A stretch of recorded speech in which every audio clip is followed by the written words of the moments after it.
KIRKEBY Last updated 14/27, June 20, 2018. Tiny Deane is set to open a night shelter in Tokoroa for the South Waikato's rough sleepers. Tiny Deane's a big man, but seeing 15 people sleeping rough under a Tokoroa bridge almost had him in tears. He stayed out in the cold of the South Waikato timber town from 10 p.m. till 4 a.m. visiting rough sleepers, and he emerged convinced they needed a homeless shelter. "We spotted 15 sleeping under one bridge and some of them didn't even have blankets, they were sleeping straight on the grass," he said. Tokoroa is in need of a homeless shelter, according to Tiny Deane. File photo. "We also found a couple of people under vents because they were blowing out warm air. It was disgusting and just about brought me to tears." Read more. For the second largest group of homeless people in New Zealand, Tiny brought big change. Homeless shelter is just the beginning.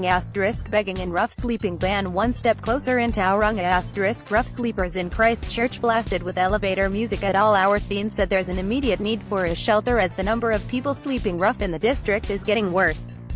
The Rotorua-based founder of Visions of a Helping Hand charitable trust has already opened night shelters in Rotorua and Taupo. Deane, a former truck driver who started the charity just under a year ago after a major accident almost took his life, has been in talks with community representatives and organizations to get the ball rolling. Deane said, "Synthetics continue to play a major role in homelessness. My biggest concern is synthetics. They are so easy to get now," he said.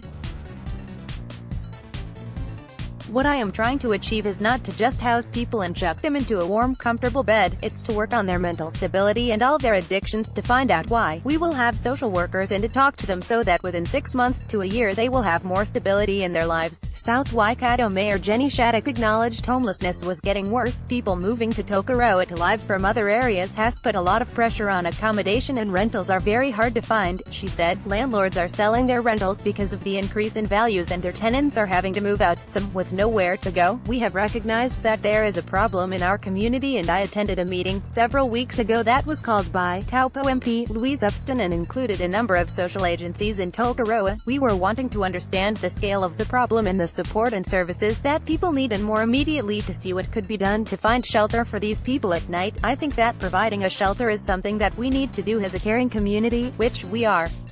Our winters can be freezing and I don't want anyone to die in the cold," she said.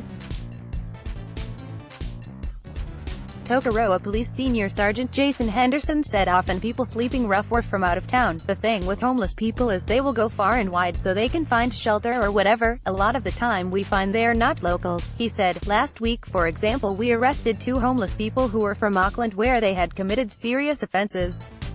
The reason they were here was because they used to have family living in the South Waikato, so they came looking for them." Henderson said the shelter had the potential to be a good thing for Tokoroa. "Tiny has got the best intentions of the Tokoroa community at heart and has got processes and policies in place that cover things off. Providing he sticks to that, I think it should be fine," he said. Stuff.